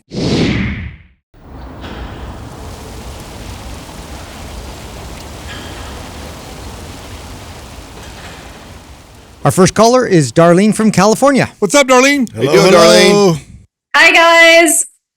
First, I just want to say thank you so much for selecting my question. And most importantly, thank you so much for all the content you all put out. I've been listening to you religiously for the last 3 years, and you've made my journey as a personal trainer just skyrocket. So thank you guys so much. That's great. Awesome. Thank you. Awesome. I'll jump into my question. I'm going to read it if that's okay with y'all. Please. All right. So since submitting my last question, I actually made one key change. I guess I should read the first one. So my original message says, here we go. I'm a personal trainer and have been dealing with persistent bloating and feel wider around my midsection for the past 6 months. While there are occasional days I wake up feeling lean, most of the time my body just feels off. My weekday schedule is packed. I'm up at 4:30 a.m. and often only manage a pint of bone broth and an almond milk latte before 11 a.m. due to early sessions and lack of meal prep. After my Tuesday, Thursday morning clients, I have a 30 to 40 gram protein breakfast. And then despite that solid meal, my sugar cravings have become intense. I've gone from being able to enjoy a few bites of something sweet to completely losing control, polishing off an entire pint of ice cream right after a full meal. Could this be because I'm not eating enough calories or carbs in the morning? Should I be increasing my total calorie intake? I'm hesitant to raise calories because my body feels so off, but suspect that might be the solution. Since submitting that last question, I actually made one key change. I started eating a proper breakfast earlier in the day, and it immediately helped bring that sugar craving way down. They dropped from a 10 out of 10 to a 3 out of 10 in just a couple of days, which was wild. So now I know under eating in the morning was definitely a part of the issue. That said, I still kind of feel off in my body, like a little inflamed or puffy, especially around my midsection. I've realized this might be more related to my sleep quality, waking up at 4:30 a.m. for early clients. And I live above a noisy intersection with a stop sign where people are constantly revving engines, blasting music. And I think it's been subtly wrecking my recovery. I move into a quieter place May 1st, and I'm really curious to see if that helps me feel more like myself again. So now I'm wondering, should I change anything about my training during this transition period while I'm still kind of in this in-between of stress and less than ideal recovery? I'm currently running MAPS Anabolic. I'm in phase 1, just finished week 1 last Friday, and seeing good gains. I have access to MAPS Symmetry, Anabolic, as I mentioned, Aesthetic, Prime, Beginner, and Resistance. If there's something more recovery friendly, is there something more recovery friendly I should be doing? Should I scale back my volume, intensity, stick with my current program, or pivot while my sleep is compromised? Yeah, maybe MAPS 15 until the sleep gets better. Are you still getting the bloating? Yes. And the sweet tooth cravings have gone down. I eat mostly like home cooked meals. I hit my protein targets, so I am still feeling like digestive, like inflamed, maybe. Yeah. Okay. So you should probably get tested just to see if you have SIBO or a candida overgrowth. The solutions for that are actually not bad. Like there's actually herbal treatments you can do now that have been shown in studies to be as effective as the pharmaceutical ones that people used to use. So there's a few products you can look at. One of them is called a Trantil. And then there's another combo product, FC-Cidal and Dyspioside, that they'll often use for SIBO. But if you're getting bloating, and if you notice it, especially after meals or at the end of the day, there may be something going on digestively, which, by the way, poor sleep will contribute to. Mm-hmm. So poor sleep can definitely contribute to that. And when are you moving, by the way? Is that happening now? May 1st. May 1st. Okay, that's good. So hopefully that helps. And are you getting like at least 8 hours of sleep at night? Yeah, I literally go to bed at 8:30. Okay, all right, good. Wake up at 4:35. Yeah, so I would look into SIBO to some gut testing. You can also just try treating it without testing, which I don't necessarily recommend, but you could do that with some of the products that I mentioned. You'll typically go through a few weeks of Herxheimer effect where you get this die off, so you might feel worse before you feel better. So you could try that out. And then as far as workouts, I think MAPS Anabolic, the 2-day-a-week version is great, and then MAPS 15 afterwards will be great as well. And then after that, depending on how your sleep is, you're probably fine moving into any of our other programs. I think that will actually even the fact that you started eating like a real true full breakfast made a 10 down to a 3. I think the improved sleep will take it down to a 0. I think that because that will contribute to the cravings And I know too from firsthand, those are the two big things for me. If I am breakfast skipping and or bad sleep, that's the day I'm going to crush the ice cream. If I can tackle those two things, it keeps it in check. So I totally feel you on that. Do you train privately or do you work in a gym? Currently privately. I just transitioned full time, like out of a gym in August. Wow. So August till now. So since August, you've been doing this privately? Well, kind of. I was a contract worker since 2022 Okay. at a gym. How's the course been for you? How the what? How's the course been for you? Because I know you're in our course. Yeah, it's been really helpful. Luckily, I had a really good mentor when I was like training clients out of a gym previously, and he helped me a lot with the financial parts of it, talking about leads and stuff. But going through your course, I wish I would have learned that back when I was doing NASM, because it would have just set me up a lot better. That being said, a lot of the content is super helpful, and I'm glad I'm in there. Awesome. Well, good to hear. Good. I'm glad to hear. So get back to us. Let us know. We'll send you MAPS 15 if you don't have it. And then I'll make sure when Doug sends that to you in the email, he writes down the name of those products that help treat things like, Candida, SIBO, SIFO, which, if you have one of those, that they should help. Okay. Thank you so much. And I actually did have Candida before and went to a gut specialist to get that treated. I have been having feelings that it might be flaring up again, and that could be the issue. I was just really hoping it's not, but you're saying that there's a medication I can take now instead? It's over the counter. They actually did a study a while ago where they compared herbal antimicrobials to the antibiotic style ones that were previously used, and they were as effective. They were just as in fact, I would say they're more effective. Like antibiotics kills bacteria, but it can cause fungal overgrowth. The antimicrobials that are natural do all of it. So when the functional medicine practitioners that I know, they work with the herbal ones first. And the ones I mentioned were the best ones that I've seen.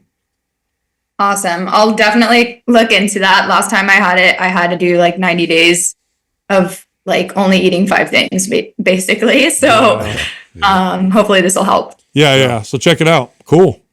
Yeah, Awesome. Get back to us. Thank Let us know how it goes. All right, Darlene. Will do. Thank Bye.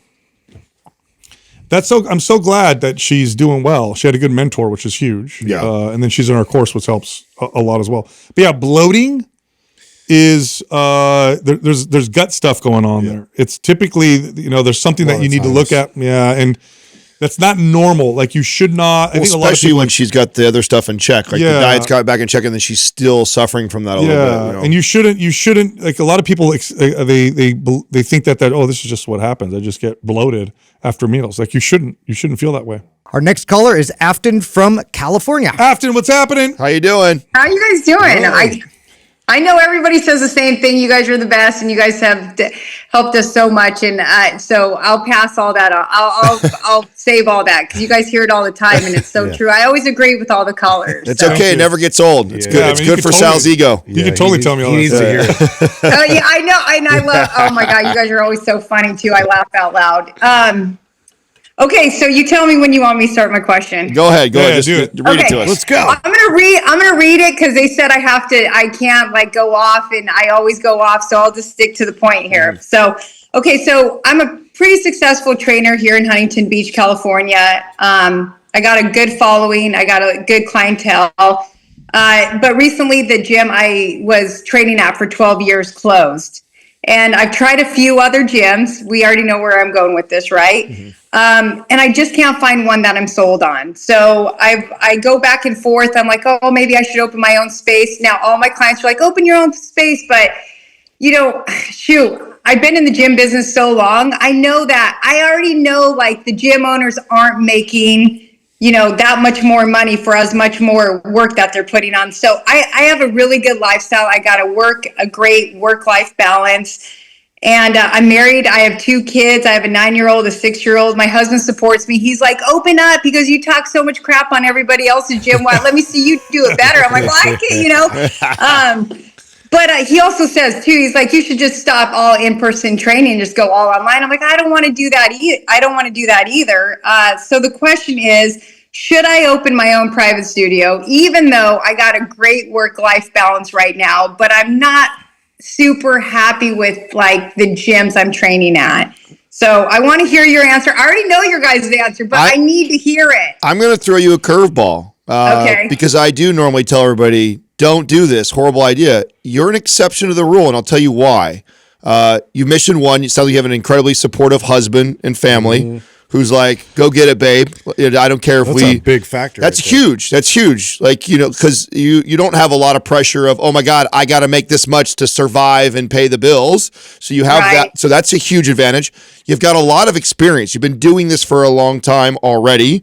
Sounds like you're already really successful. So to me, those are big qualifiers for me before I would tell someone to go do something like that. Hey, you need to have proven to me that you were already really successful for a long time already, which you've done that already. It's awesome you have somebody who can help support you while you do that. You're a bit of the exception to the rule of somebody I'd say, hey, maybe you do open your own studio. I will say this though, and I'm assuming you don't have our course because you probably would have mentioned that.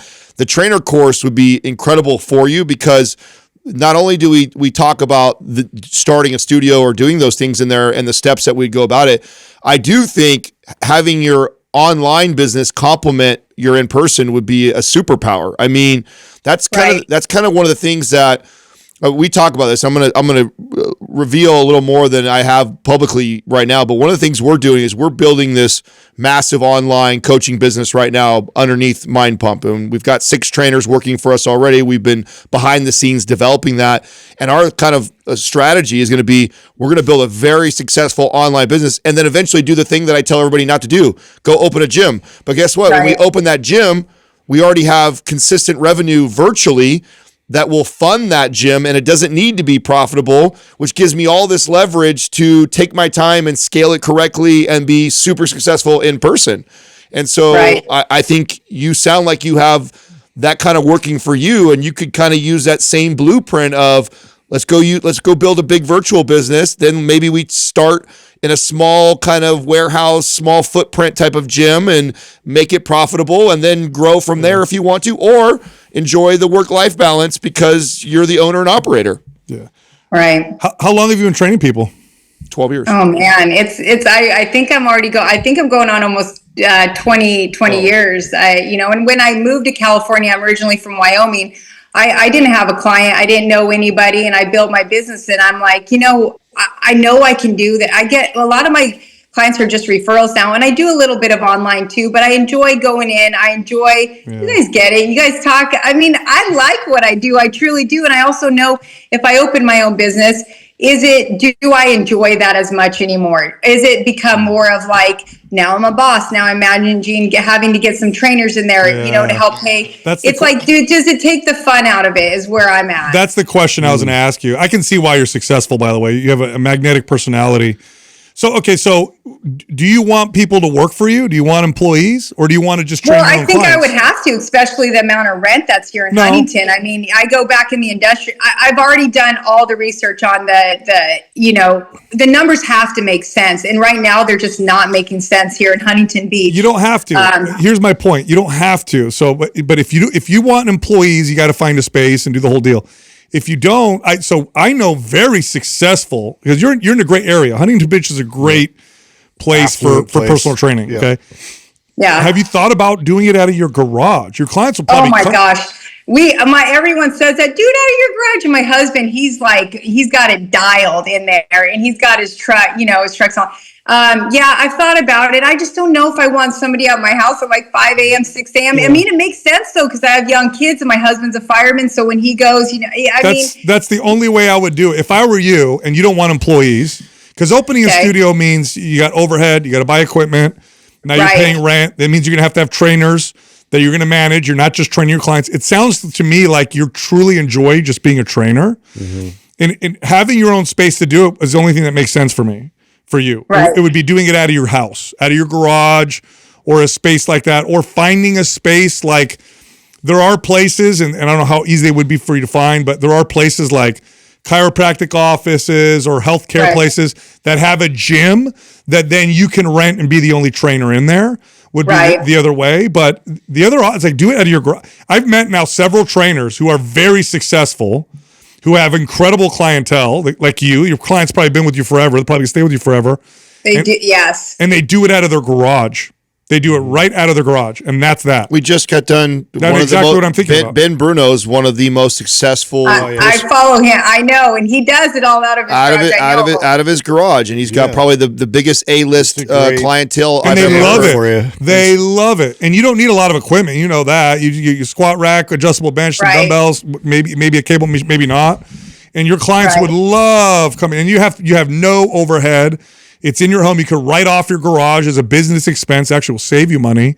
Right. And you got all you got to do is make sure you maintain that wall, right? Like it's business, and then this is my home life, and and that's it. I think that's the only thing that makes sense. Otherwise, go pay another gym to train your clients, or go work at another place. But it doesn't make sense for you to open a studio and employ people, because it's not what you want to do, and that'll make this very different. I want to see you in our course we have a community of over 1,000 personal trainers that are all over the country. You know what she would do well with? You know what? And I want to, and I got it. And I'm not supposed to veer off this question, but I'm in that growth, personal, whatever, or something. It's with you guys. Yeah. And I asked a question in there a while back, and I know Doug, kill me for going off the question, but I have to ask now.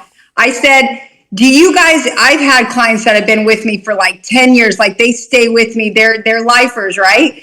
I'm like, do I raise their, and everybody in there's like, you don't raise you grandfather them in. Well, here's the problem. I have so many clients that have stayed with me. It's like, now do you raise your old client, like the clients that have been with you forever, do you raise their prices? That's a good question. It is a good question, and it's a case by case situation, right? Okay. And I know I went off, and you don't have to, but it's okay. Everyone said no. Here, listen how these feed into each other really well. Like, what a great way to transition into raising my clients. I'm going to be moving my gym into my garage. I'm going to spend some money to be doing this. I now have to have operating costs for a business because I'm no longer working at a gym. Yep. I've got to move my clients up a little bit. I just wanted to give you the heads up that when we go to re-sign next time, I'm gonna boost most people this much. I'm only gonna do it this much on you because you've been with me for so long. But I just wanted to give you the heads up that I've got to move in that direction. I hope that you're okay with that. And like, I think you could present it like that. This is the change you're going through. This is what most people you're going to charge. Give them a deal. So going forward, new clients will be this premium. You've been a long-time client of mine, so I just need to bump you a little bit to cover overhead stuff, and that's how I would do something like that. Yeah, well, let's get into the numbers a little bit. Were you paying rent at another gym? Is that how you were working at another gym? And I was at a chiropractic place for 12 years, and yes, I was. And I was paying like about $1,500. I just found another gym. I do a flat rate, and it's $800. So I'm like loving the rent there, but at the same time, I don't love the space. Okay, so you were paying $1,500 for 12 years. Now you're paying $800, but that's closing. So doing it out of your garage, you automatically pay $0. And then what are you charging do you mind me asking, what is your per session rate with these long-term clients? Oh my gosh, you guys are going to kill me. I'm about 80 right now. But any new person coming in is 100. And I heard your guys's, I already heard, I'm like, and somebody just said, Afton, you need to be higher. You need to go way higher than that. But you could tell those clients that you could bump them to eat $10, they won't blink. Yeah, they won't. Okay. They're not going to blink at, hey, look, I haven't changed the prices in 10 years, but I got to do this, and I'm going to be moving my gym, and it's going to go up $10 a session. They're not going to blink at that. But then you're not going to pay no overhead with your garage either. Yeah. I think that's a win-win right there. If you ask me. Okay, I was for sure. You guys were like, no, don't open your own gym. I wasn't expecting that. I already told all my clients today. Yeah. I move clients around. I'm like, they're going to tell me, no, I'm ready. Okay, you're the exception to the rule. You really are. But I'm going to keep pushing I want you in the course because we haven't even touched on this because it's a whole nother hour talk with you. Is the CRM that we're doing now too? So. That would be and by the way, a massive, easy way because of how sophisticated it is and all the new things you're going to be able to do with it with what we're providing you. That's an easy way, too, to start to bump them up is now that you have this great software that'll provide them workouts when they travel and all this great stuff. So I have a whole presentation for you on how I would present to these clients where your prices are going and why they're going there. but I got to get you in the community. We're in there helping coaches and trainers like that and working through this. And so get your butt in there. Okay. All right, you guys. Thank you so much. You got it. Thanks All right, for calling that's in. Have a good day. You too. Bye-bye. Yeah. So I mean, you see why she does well. She's got great.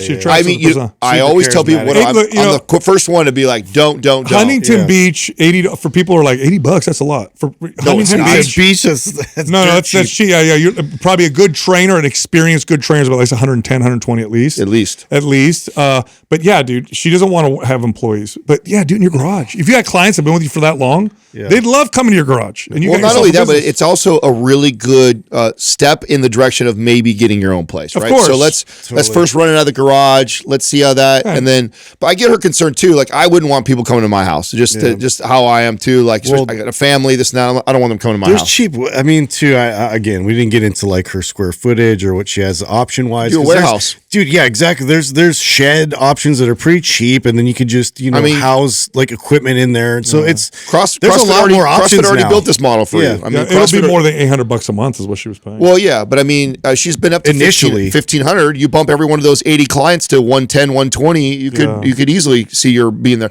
But anyways, the garage idea is a great transition to let's see if this is something I want to do and whatever. But also wanting her in the community because I know we have trainers down in Huntington Beach and some of that. So who knows? Maybe she meets somebody who they can partner up and do something together, or somebody else is like, I have a gym. Come work for me. I would love for you to be in my place. So I hope she gets in there. Our next caller is Colleen from Illinois. Hi, Colleen. Hello. Hi, how are you guys? We're good. How are you? Great.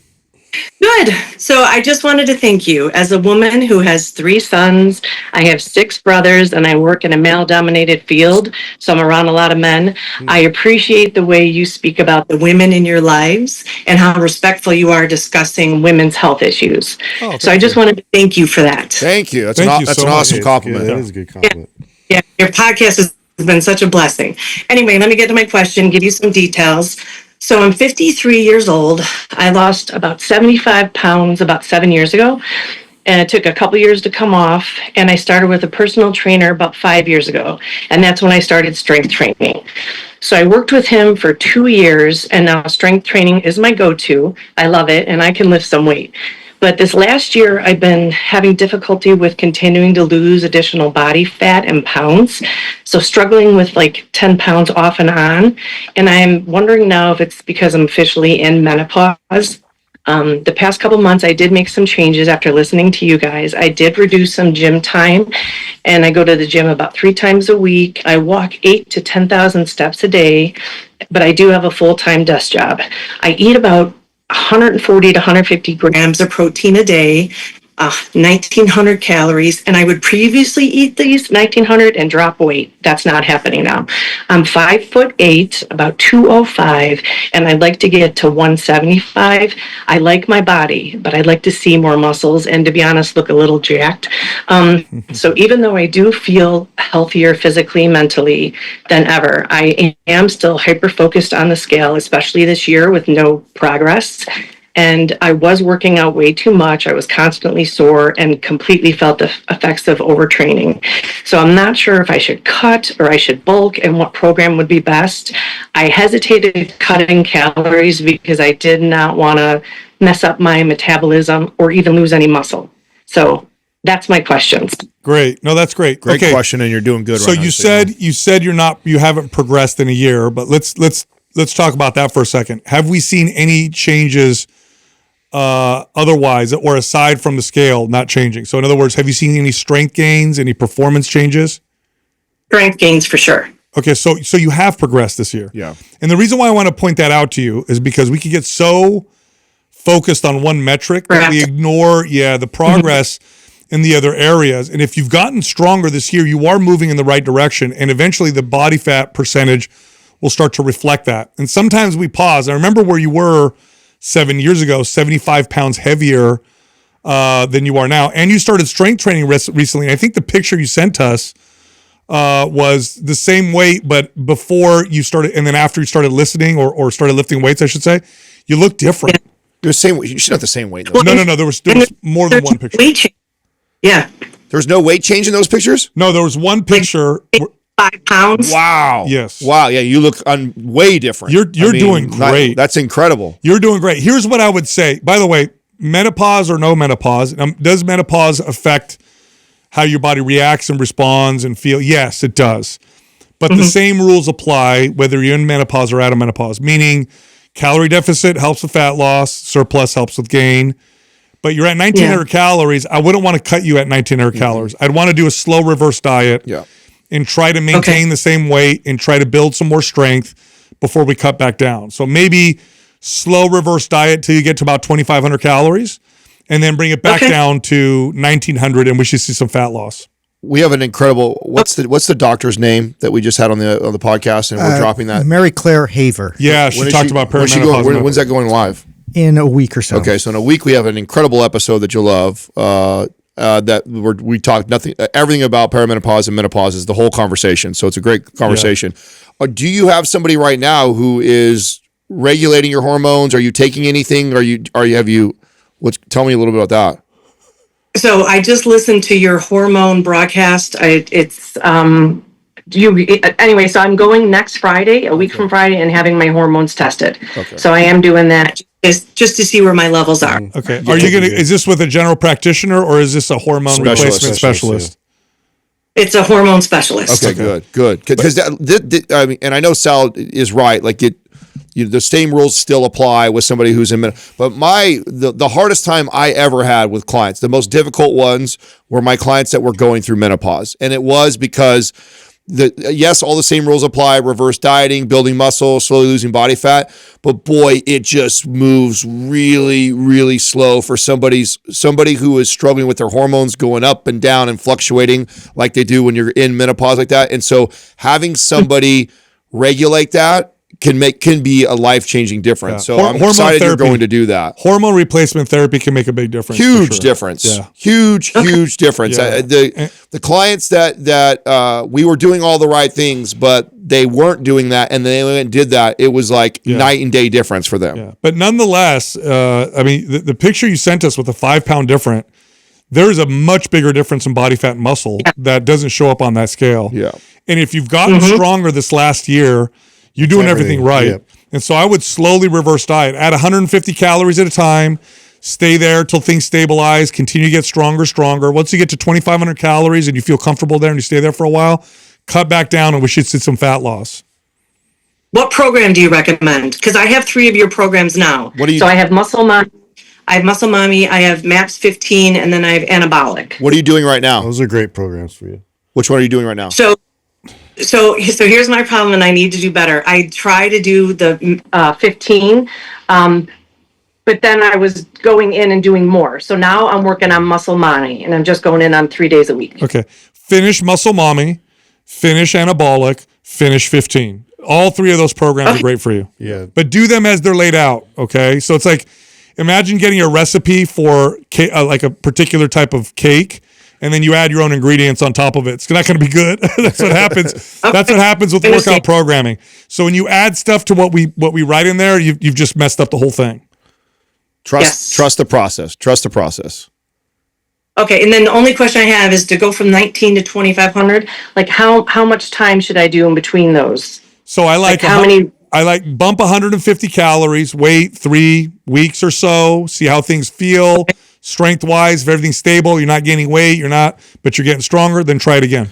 Yeah, the reason why that's such a hard question to ask for the individual is because like some clients, I'm able to go like 150 and then we didn't move on the scale at all. I can go another 150 the next week. They still don't move on the scale. I can go 150. And then others, we move 150 and then we see a little bit of increase in the scale. We got to kind of hold there for a week or 2 or 3. Yep. And then they start to see either a little dip or leveling out. And then I can do it again. So really fill it out. What you don't want to see is any major swings. And if you see weight stay the same or go down, that's your green light to definitely keep adding calories. And I would keep doing that every time you can maintain weight with adding calories. You should try and add again after that.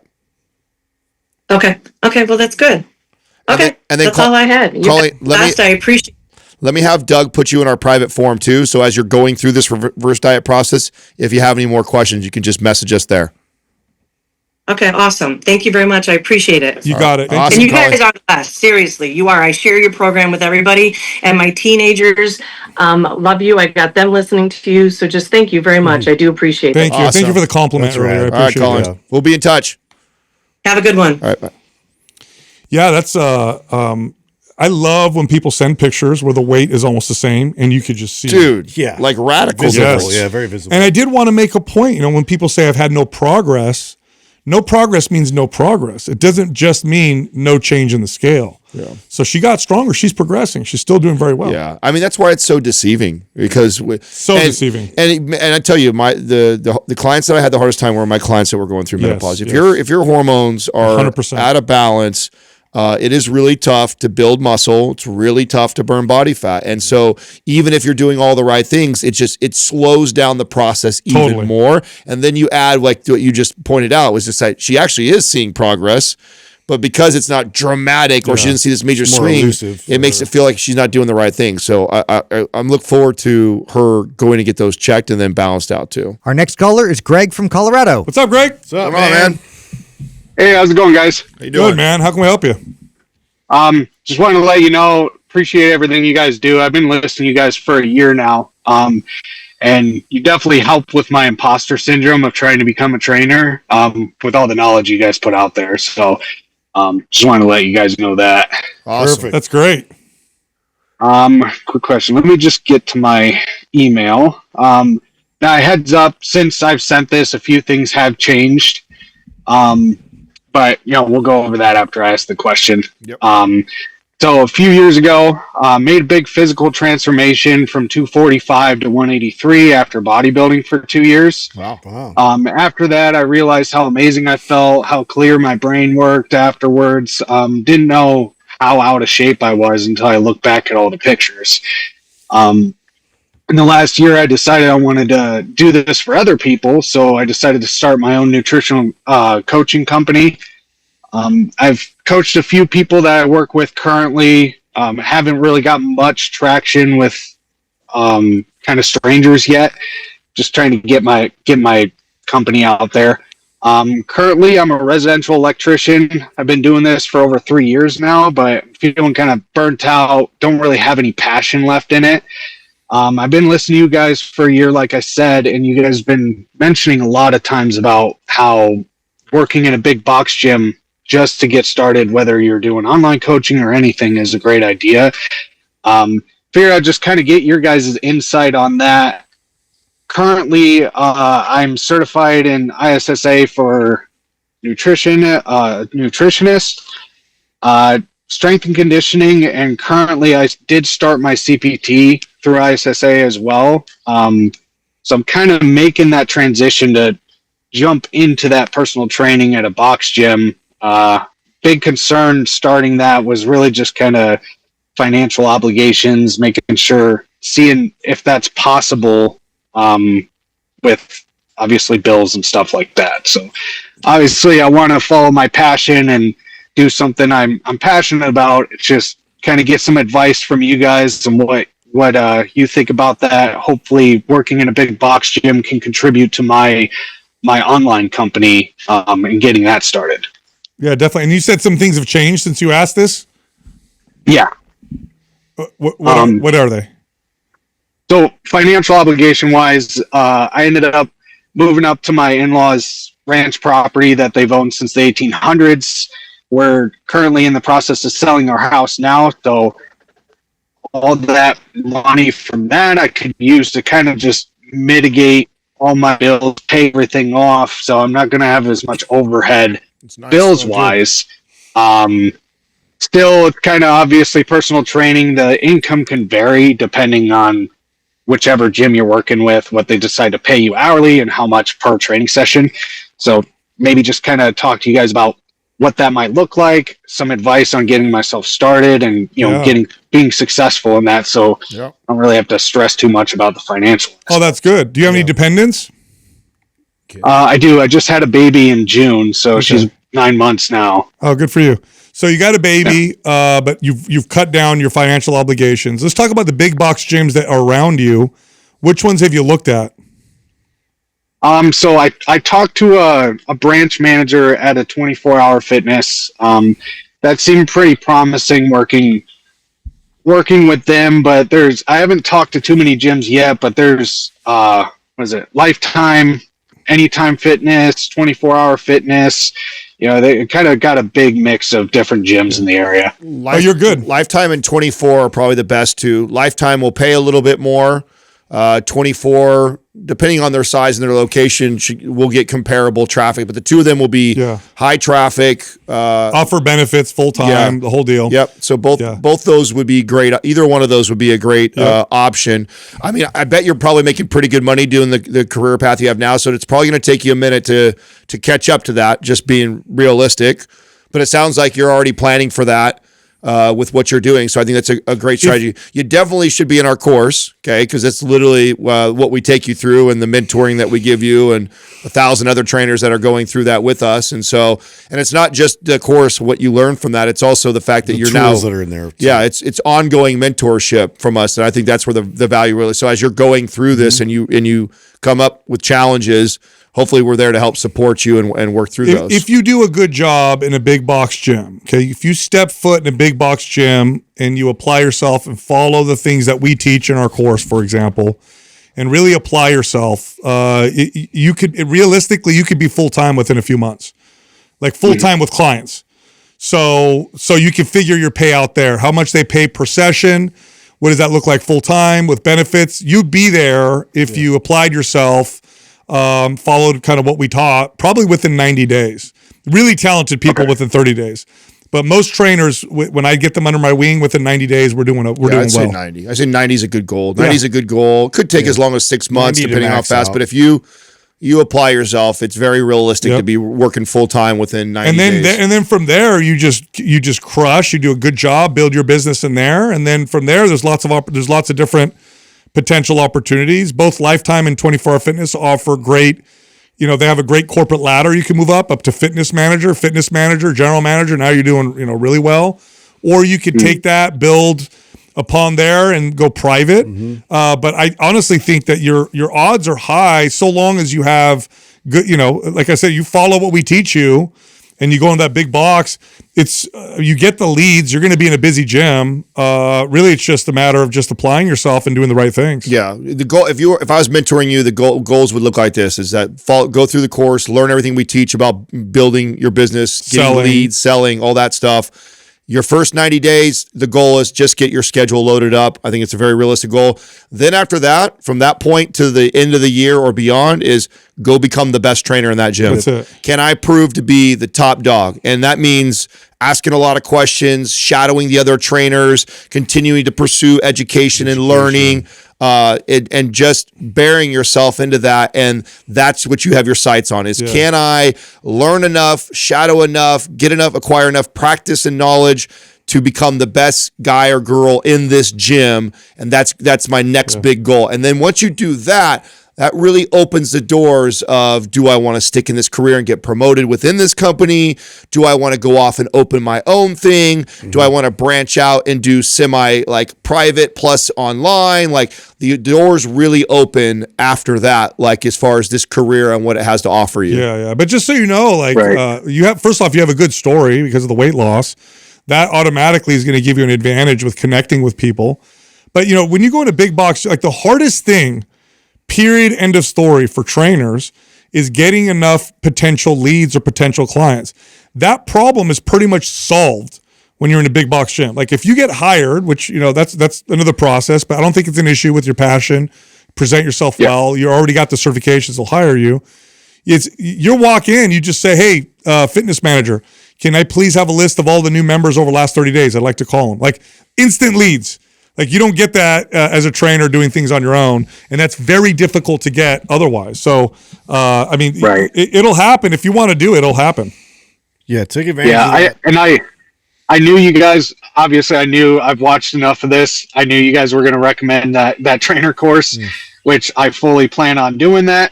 As soon as my house sells and, kind of got some extra cash, that was an automatic thing for me. Cool. Right now, like I said, residential electrician, most of my job is sales. I show up, obviously I have to do a lot of technical work and stuff, but I do have to talk to the customer. I'm inside their house, they're vulnerable. I understand how that might feel, and I got to speak to people to kind of not exactly convince them, but just inform them on why this is necessary for them. Unfortunately, in this field, it's like I'm there because they have to be, because something's broken.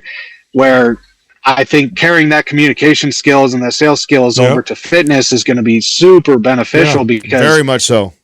They're there to better themselves.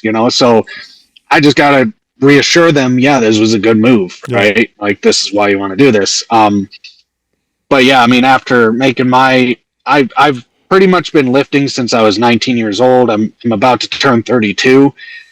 Mostly bodybuilding stuff. I think the biggest concern now in my head, because I've always made like not real quick, but never been scared to make that leap of change. I took a $8 pay cut to become an electrician. A lot of different things. So I'm not worried about jumping into it anymore financially. It's more about that imposter syndrome, right? No, you're fine. I don't want to be a fake. I don't want to. Greg, you're fine. You're fine, Greg. You're gonna be good, bro. Yeah, shut it down right there. You're fine. You're fine. By the way, what what you said about your experience talking to people and the sales skills, make sure you say that in your interview.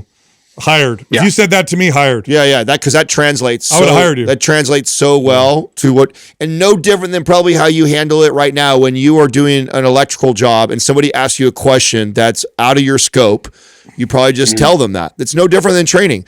And the trainers make this mistake of being afraid to say that. Like, just saying, like, you know what, I don't know the answer to that, but I'll definitely find out for you. Like, I haven't had a client yet that's had that issue, or I haven't done that, but don't worry, that's my job, is to solve that for you. And to be clear, you go learn. And to be clear, Greg, listen, okay, especially in a big box gym, 90+% of your clients, you're not gonna apply even a tenth of your knowledge. Yeah. You're gonna do like a leg exercise and like a shoulder exercise, and here's how you use this machine properly, and here's what a squat looks like. Oh, you can't squat? We'll start with this.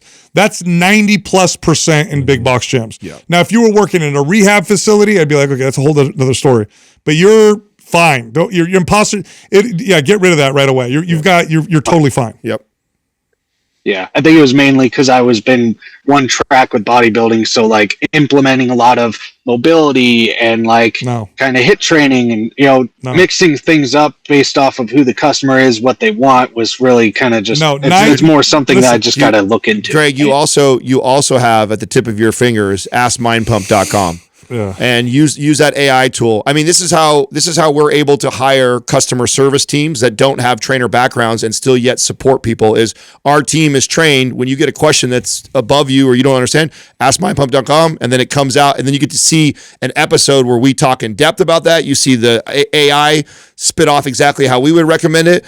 So just use it. Use that tool to help support you when you run into those situations. But the vast majority of what you're going to do with your clients is traditional strength training, which and it's just appropriate exercises. That's all. So it's in a big box gym. You're totally fine. Yeah. Okay.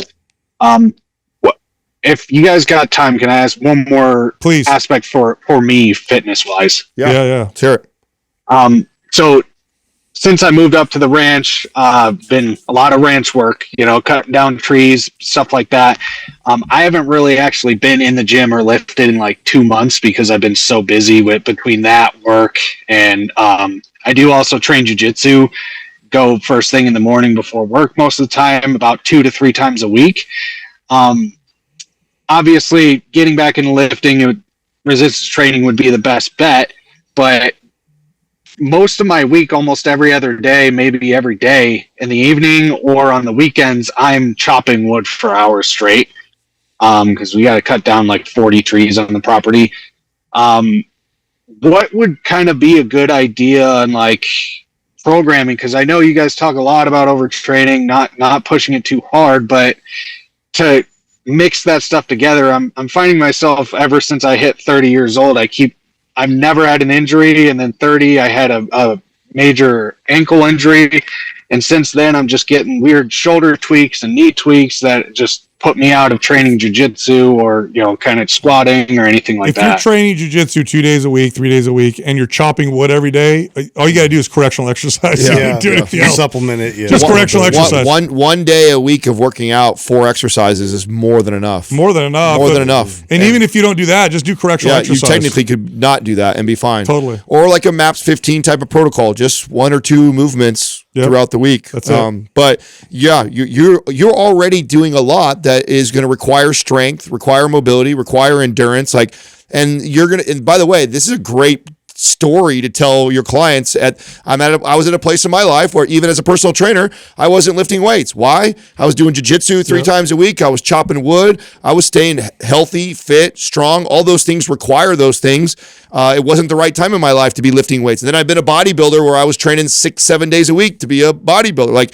So it's a great story, a great example to give your clients and teach them that you don't necessarily have to be lifting weights in the gym 6 days a week to be healthy and fit. So scale way back, 1 day a week of training or less, or 2 exercises like from MAPS 15. That type of style is what you need right now.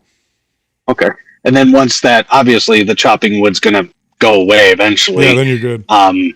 Maybe drop into something like anabolic. I have MAPS 15. I started it and then ran into all this work on the ranch, so I had to stop it. But obviously with jiu-jitsu 2 to 3 times a week, maybe something like anabolic or like MAPS 15 would be a good route to go to. But even anabolic, 1 or 2 days, that's it. Max. If you're doing, you got to think your jiu-jitsu is like a hardcore lifting session. Think of it like that. So if you're already hardcore lifting 2 to 3 times, you can really only afford to do maybe 1, maybe 2 on a good week when you feel amazing, well rested. And so your training would be 1 day of anabolic, maybe 2 on a day where you That's right. don't make the mistake of even doing 3 days of that. 3 days of strength training with 2 to 3 days of jiu-jitsu is a lot.